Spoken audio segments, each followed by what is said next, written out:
एक मंत्र राजी कैसे होते हैं जी? बोली एक मंत्र ऐसा है, उस मंत्र की प्रबलता में भगवान नारायण राजी हो जाते हैं और पापी से पापी जीव को भी अपना बना लेते हैं। तो लक्ष्मी जी ने मंत्र दिया नारद जी को, ओम नमो भगवते वासुदेव। जो मंत्र नारद जी को मिला, नारद जी उस मंत्र में ऐसे डूब गए कि सुध भूलकर कमल। जब श्री बद्रीनाथ भगवान विश्राम करते हैं, पट जब बंद होते हैं, तो मेरे नारायण के हृदय से बाहर जो लक्ष्मी जी का मंदिर है, वहां से लक्ष्मी जी को लाकर हृदय से लगाया जाता है और भगवान को एक कम्मल पूरा घी में उसको लपेट कर, पूरे घृत में उसको लगाकर, गौ माता के घृत में उसको लगाकर नारायण को भगवान शिव का स्मरण कर कर लपेटा जाता है। भगवान नारायण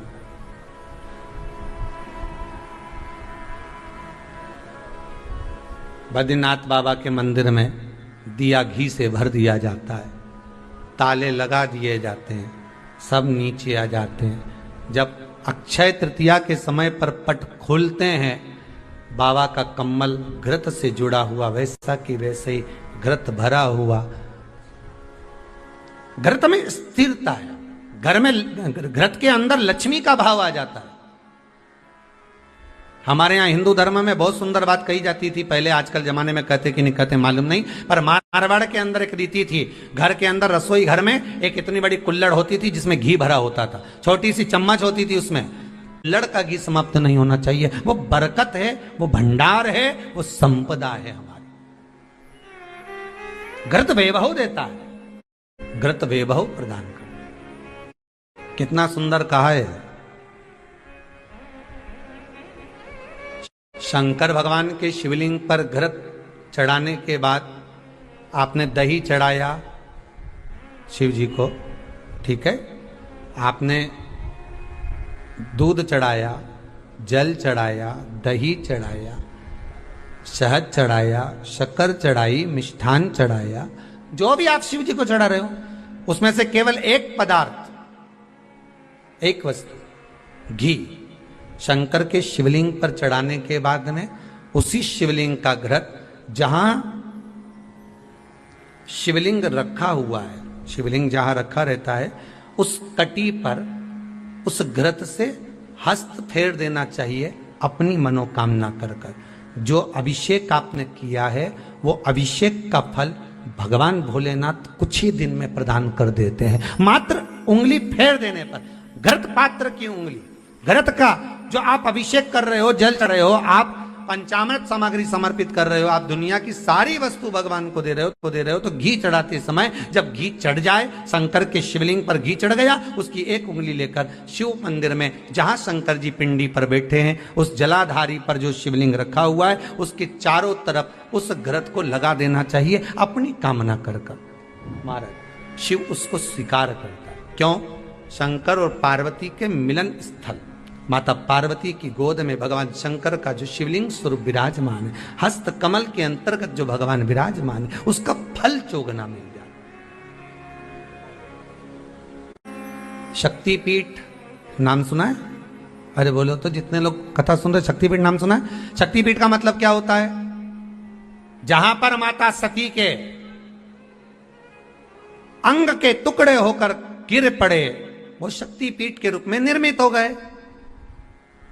तो जितनी भी शक्तिपीठ होती है, उन शक्तिपीठ में आप लड्डू चढ़ाएं, पेड़ा चढ़ाएं, वस्त्र चढ़ाएं, आभूषण चढ़ाएं, सोना चढ़ाएं, चांदी चढ़ाएं, मना नहीं है।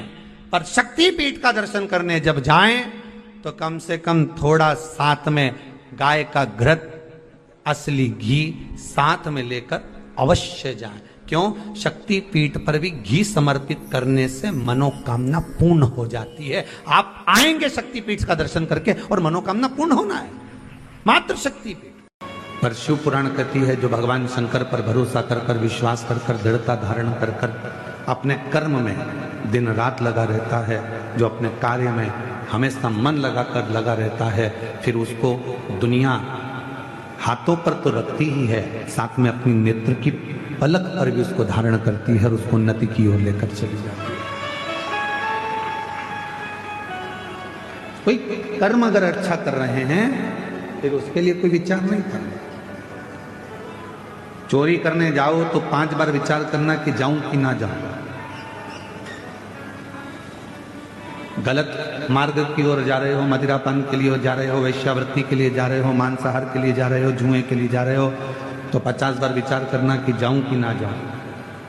पर यदि अपने क्षेत्र में कभी भगवान का भजन हो रहा हो, शिव पुराण हो रही हो, यज्ञ हो रहा हो, अनुष्ठान हो रहा हो, सूचना मिल जाए कि शिव महापुराण की कथा बाबा कुबेर भंडारी के दरवाजे से चलकर कुबेरेश्वर धाम से अपने गांव तक पहुंची है, तो पहले काम छोड़कर सबसे पहले कुबेरेश्वर बाबा की इस पवित्र कथा को श्रवण करने के लिए अवश्य।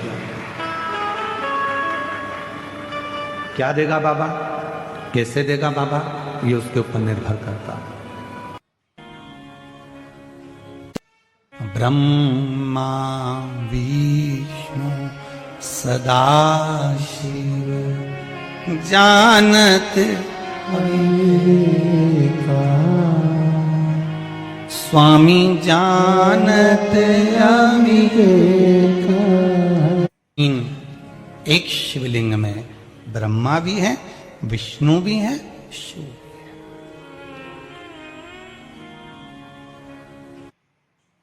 आप अगर शंकर भगवान के शिवलिंग पर जल चढ़ा रहे हैं तो केवल शिव को नहीं चढ़ा रहे हैं अकेले, आप केवल शंकर भगवान को जल अकेला नहीं चढ़ा रहे हैं। आप अगर शिव को जल चढ़ा रहे हो तो ये तुम्हारे ध्यान में रहना चाहिए कि हम शंकर को नहीं, हम 33 कोटि देवताओं को जल समर्पित कर रहे हैं।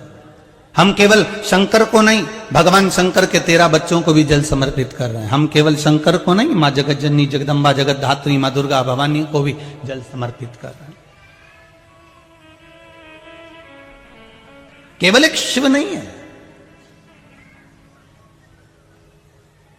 3 ताली शिव जी के, और केवल 3 ताली आपने ही नहीं, भगवान शंकर ने अमरनाथ की गुफा में बैठकर पार्वती को जब अमर कथा सुनाई तो वहां भी शिव जी ने 3 ताली बजाई तो पक्षी उड़ गए और एक तोते का अंडा कोटर में गिर गया था। उस तोते के अंडे में से तोते का बच्चा बाहर निकल गया था। उस तोते के बच्चे ने अमर कथा सुन ली थी। उस तोते का बच्चे का नाम ही शिवदेव हुआ था। जरा विचार करिए 3 ताली का प्रमाण कितना है जो शिव पूजन में बजाई जाती है, शंकर की आराधना में। कहा आपके पास बेलपत्र नहीं है, आपके पास जल नहीं है, आपके पास धतूरा नहीं है, शमी पत्र नहीं है, कुछ चढ़ाने के लिए फूल पंखड़ी नहीं है, कुछ मत दो, शिव मंदिर में जाओ 3 बार ताली का नाद करिए, शंकर प्रसन्न हो घरदानी भंडारा भर कर ही भेज देगा। आप दिल से कहो तो, चित्त से कहिए, मन से। महाराज शृंगी ऋषि ने ताली का नाद करा, जलवृष्टि हुई। तुरंत रोम पद और वर्षणी ने विचार करा कि अपनी बेटी के लिए इससे अच्छा वर नहीं मिलेगा। बेटी शांता का विवाह शृंगी ऋषि के साथ कर दिया। बृहस्पतिश्वर महादेव काशी में विराजमान। कौन से महादेव, जम के बोलिए जरा। बृहस्पतिश्वर महादेव काशी में विराजमान है, जो अंगूठी में पुखराज नहीं पहन सकते, जिनकी भाग्य रेखा उल्टी चल रही हो, बृहस्पति चमक ही नहीं रहा हो, जिस काम में हाथ डालते हैं वो काम पूरा ही नहीं होता हो, तो एक बार काशी जाना, बृहस्पतिश्वर महादेव का स्पर्श करना, उनका अभिषेक पूजन करना और उनका स्पर्श कर कर एक बेलपत्र ब्राह्मण देवता से मांग कर लेकर जाना कि इन बृहस्पतिश्वर महादेव से मुझे एक बेलपत्र दे दो। तुम्हें पुखराज पहना कि नहीं पहना, हीरा रतन माणिक पहना कि नहीं पहना, वो बेलपत्र इतना चमत्कार कर देगी कि जिंदगी में कभी संपदा की कमी आएगी नहीं। अगर बृहस्पति नहीं चमके तो बृहस्पतिश्वर महादेव, जहां पर बैठकर बृहस्पति भगवान ने शंकर भगवान की आराधना करी है, रोज गंगा जल जाना, गंगा जल लेकर आना, शिव जी की आराधना करना, एक शिवलिंग का निर्माण करा, उसकी आराधना में बृहस्पति भगवान डूब गए, उसकी आराधना में बृहस्पति महाराज निरंतर लगे रहे और इतनी आराधना बृहस्पति महाराज ने करी, इतनी आराधना करी बृहस्पति महाराज ने कि शंकर भगवान सामने प्रकट हो गए। मांगो बृहस्पति, तुमको क्या चाहिए? कुछ नहीं, केवल आपका भजन। नाम रख दिया, तुम्हारा नाम बृहस्पति रहेगा। बृहस्पति भगवान का एक नाम बृहस्पति भी रख दिया और तुम साधारण नहीं रहोगे, तुमने मेरी आराधना करी है तो देवताओं के गुरु बनकर विराजमान होगे। जब हम करते हैं, सौभाग्यवती नारियों को जब हम सुहागिलों को जब हम बुलाते हैं, मांग में सिंदूरा देते हैं, गोदी में चना और गुड़ डाल देते हैं उसके, तो ये चना गुड़ का महत्व क्या है? कभी सौभाग्यवती नारियों से या जितनी सुहागवती माताएं हैं, जो बुजुर्ग घर की माताएं हैं, उनसे पूछना कि सुहागिल जब हम करते हैं 11, 5, 7 बिठाते हैं, उनकी गोदी में चना और गुड़ जो हम डाल देते हैं, ये प्रसंग कहां का, ये प्रसंग का सार तत्व कहां से? दुनिया में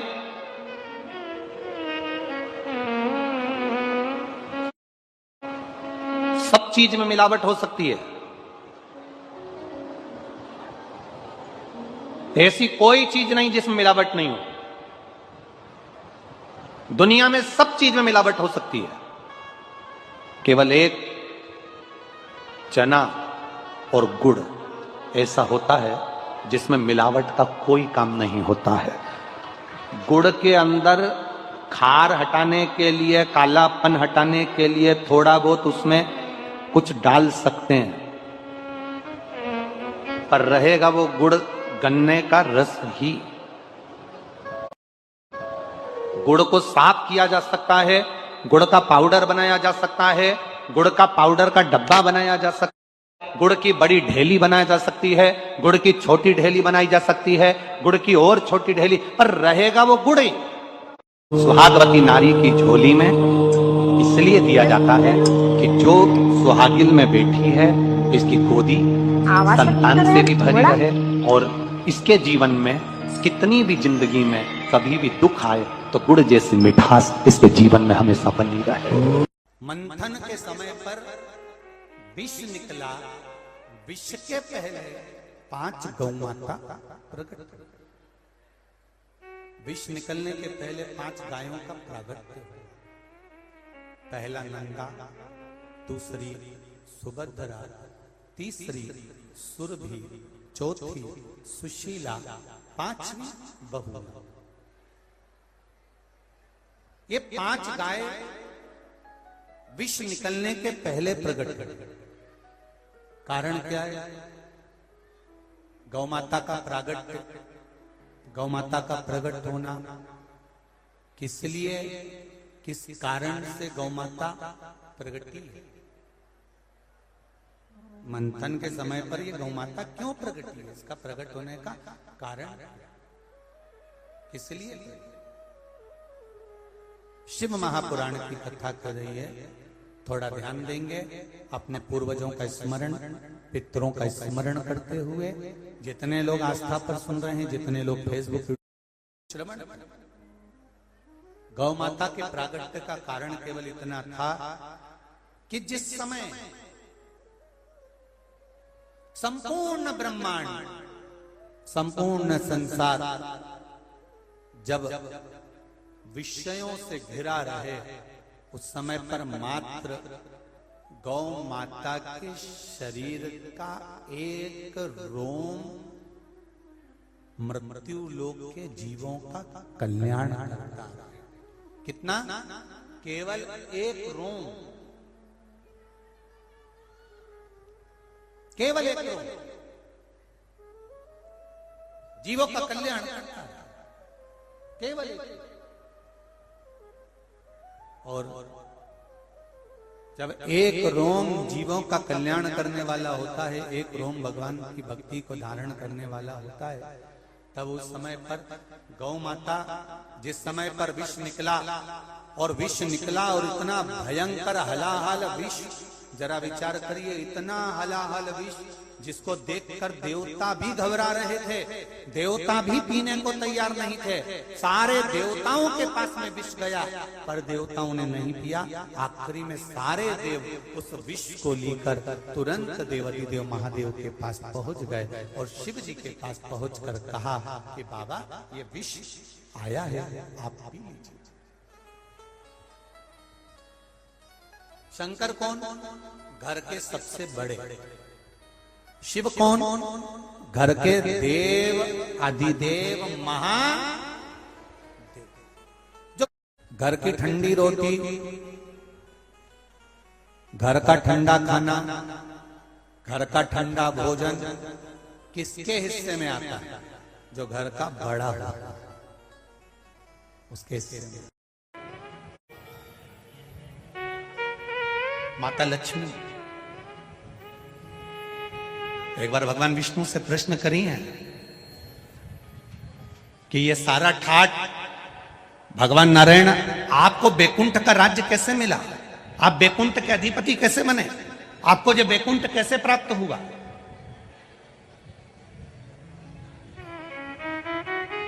राम जी महाराज, भगवान विष्णु आप राम जी के अवतार हुए, राम जी बनकर आपने अयोध्या का राज्य भोगा, कृष्ण का अवतार लिया, द्वारका का राज्य भोगा, मथुरा का राज्य भोगा, ब्रज का राज्य भोगा। आखिर आपको ये राज्य हर घड़ी, हर पल, हर क्षण कैसे प्राप्त होते हैं? किस तरह? भगवान विष्णु से माता लक्ष्मी ने प्रश्न करा है विष्णु पुराण के अंतर्गत, और कुर्म पुराण में भी, कुर्म पुराण में भी इसका वर्णन प्रश्न किया। यह आपको सुख कैसे मिल जाता है? आपको बैकुंठ का राज्य मिल गया, आपको द्वारका का राज्य मिल गया, आपको अयोध्या का राज्य मिल गया, आपको रावण की लंका दूसरे की थी वो लंका का राज्य आपको प्राप्त हो गया। ये कैसे प्राप्त हो जाता है?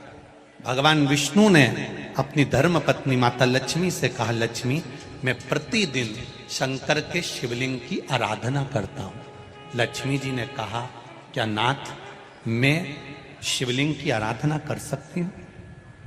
क्या मैं शंकर के शिवलिंग का पूजन कर सकती हूं, उसकी आराधना कर सकती हूं? भगवान कहते हैं, भगवान विष्णु ने माता लक्ष्मी से कहा, लक्ष्मी सारे देवी देवताओं ने अलग अलग शिवलिंग का निर्माण करा। किसी ने पारद का शिवलिंग बनाया, किसी ने मोती का शिवलिंग बनाया, किसी ने स्फटिक का शिवलिंग बनाया, किसी ने स्वर्ण का शिवलिंग बनाया, किसी ने हीरे का शिवलिंग बनाया, किसी ने पन्ना का शिवलिंग बनाया। तुम्हारी मर्जी पड़े, तुम वो शिवलिंग का निर्माण करो। माता लक्ष्मी ने सुंदर आनंद के साथ एक पुखराज का शिवलिंग का निर्माण करा और सुंदर माता ने उस शिवलिंग की आराधना और पूजन करना प्रारंभ कर दिया। अब क्या मिला माता लक्ष्मी जी को? लक्ष्मी जी को मिला क्या?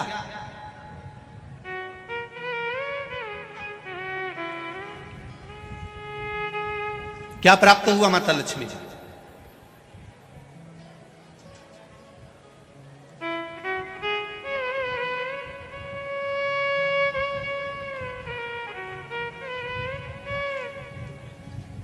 भगवान कृष्ण की प्रिया है राधिका जी, राधिका जी के प्रिय हैं भगवान कृष्ण। राम जी को बीच में कुब्जा भी मिली, सुपनखा भी मिली, पर मेरे नारायण को बहुत कुछ प्राप्त हुआ, पर आज भी लक्ष्मी जी को क्या मिला है? तो कहा, लक्ष्मी तुम किस चीज के लिए शिव जी की आराधना कर रही हो? लक्ष्मी जी कहती हैं, बस आपके चरण की सेवा मुझे दिन रात मिले। नारायण कहते हैं, मैं तो भगवान शिव के सेवा में लगा रहता हूं और आप मेरे चरण की सेवा मांग रही हो? तो मेरे चरण की सेवा ऐसे नहीं मिल सकती। कोई देगा तो वो देवाधिदेव महादेव ही दे सकते।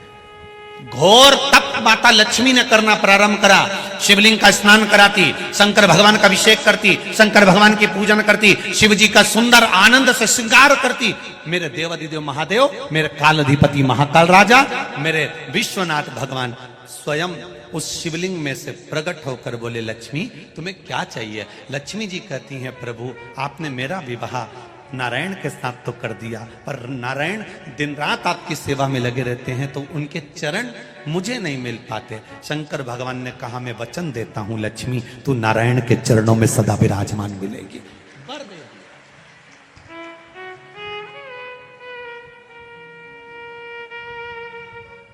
ब्राह्मण हो, क्षत्रिय हो, वैश्य हो, शूद्र हो, बच्चा हो, जवान हो, बूढ़ा हो, बेटी हो, बेटा हो, नारी हो, पुरुष हो, जो है अगर वो शिव की आराधना में लगा है, उसका मनवांछित फल की पूर्ति हुई है, प्राप्ति हुई है। और कोई तुमसे कहे कि स्त्री शंकर भगवान का आराधना कर सकती है, पूजन कर सकती है, तो दूर नहीं जाना। ये जो शिव पुराण है हमारे पास में, गीता प्रेस गोरखपुर की, उसका दर्शन मैं आपको करा देता हूं। ये शिव पुराण गीता प्रेस गोरखपुर की है, तुम भी बाजार से लेकर आना। इसका 73 नंबर का पेज निकाल कर पढ़ना विद्येश्वर संहिता में से। उसमें लिखा हुआ है, जो नारी शंकर भगवान का स्नान कराती है, श्रृंगार करती है, पूजन करती है, वो संसार सागर से मुक्त होकर मां पार्वती की परम सखी बनकर विराजमान होती है। यह विद्येश्वर संहिता कह रहे।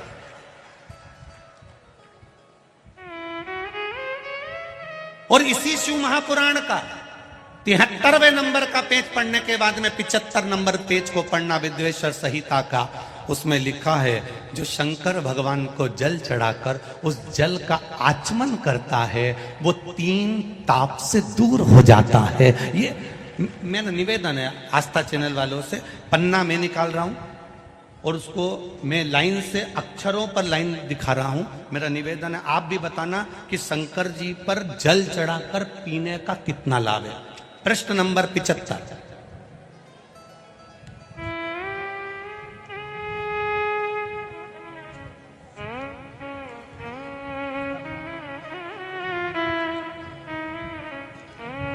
अब आस्था चैनल से निवेदन है, और आप सब भी एलसीडी पर ध्यान देंगे, और अपने अपने मोबाइल पर भी, जितने लोग टीवी पर कथा सुन रहे हैं वो, मोबाइल पर सुनने वाले वो, जो लोग कहते हैं शिव जी पर जल चढ़ा हुआ नहीं पीना चाहिए, उसके लिए मेरे वेद व्यास जी लिख रहे हैं, पेज नंबर 75 विद्येश्वर संहिता। ध्यान रखिएगा। जो मनुष्य, उंगली पर ध्यान देंगे जो टीवी पर चल रही है, जो मनुष्य शिवलिंग को विधि पूर्वक स्नान कराकर उस स्नान के जल का 3 बार आचमन करता है, उसके कायिक, वाचिक और मानसिक तीनों प्रकार के पाप शीघ्र नष्ट हो जाते हैं। ये शिव पुराण। अब शंकर भगवान के शिवलिंग पर चढ़ा हुआ नैवेद्य, शंकर भगवान के शिवलिंग पर चढ़ा हुआ प्रसाद खा सकते हैं कि नहीं खा सकते? कोई कहता है महाराज जी स्वान की योनि हो जाएगी, कुत्ता बन जाओगे, कोई कहेगा ये बन जाओगे, कोई कहेगा वो बन जाओगे। अब उसको पढ़िए, पेज नंबर 75 शिव महापुराण विद्येश्वर संहिता। मेरी उंगली चल रही, वहां पर ध्यान देना। भगवान शिव का नैवेद्य अग्रह है। इस भगवान भावना को मन से निकाल दें कि शिव जी का चढ़ा हुआ प्रसाद नहीं खाया जाता। ये भावना मन से निकालें। शिव के नैवेद्य को देख लेने मात्र से भी सारे पाप दूर हो जाते हैं। खाने की तो बात ही दूसरी है। अब क्या लिखा है अगली लाइन, उसको खा लेने पर तो करोड़ों पुण्य अपने भीतर आ जाते हैं। आए हुए शिव नैवेद्य को, जो शंकर का प्रसाद है, शिव जी पे चढ़ा हुआ नैवेद्य है, अगर वो आपके सामने आ जाए, उसको सिर झुकाकर प्रसन्नता पूर्वक खा लेना चाहिए। जो शंकर के चढ़े हुए नैवेद्य को ये कह देता है कि थोड़ी देर से खाऊंगा, वो पाप में लिप्त होता चले जाता है। यहां तक उसका वर्णन किया। वो मनुष्य पाप में बंध जाता है। इसलिए शंकर को चढ़ा हुआ नैवेद्य, भगवान का बस केवल नैवेद्य का दर्शन ही हो जाए तो जीव कोटि कोटि पुण्य प्राप्त कर लेता है। वो शिव